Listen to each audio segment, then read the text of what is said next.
30 రోజులు తెల్లవారుజామున నదీ స్నానం చేసిన ఫలితం కానీ, 30 రోజులు తెల్లవారుజామున చన్నీటితో స్నానం చేసిన ఫలితం కానీ మీకు కలగాలంటే కార్తీక మాసంలో మొట్టమొదటి రోజు అంటే పాడ్యమి రోజు, కార్తీక పౌర్ణమి రోజు, కార్తీక మాసంలో ఆఖరి రోజు అంటే అమావాస్య రోజు, ఈ 3 రోజుల్లో తెల్లవారుజామున నదీ స్నానం చేయండి, లేదా ఇంట్లో అయినా సరే చన్నీళ్లతో స్నానం చేయండి.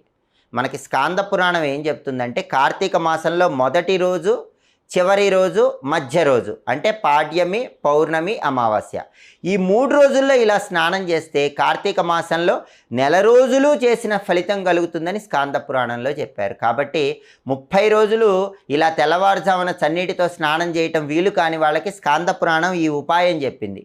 ఈ 3 రోజులు స్నానం చేయండి, 30 రోజులు స్నానం చేసిన ఫలితం పొందండి. అలాగే కార్తీక మాసంలో అందరూ కూడా సాయంకాలం పూట శివాలయ ప్రాంగణంలో విష్ణుమూర్తి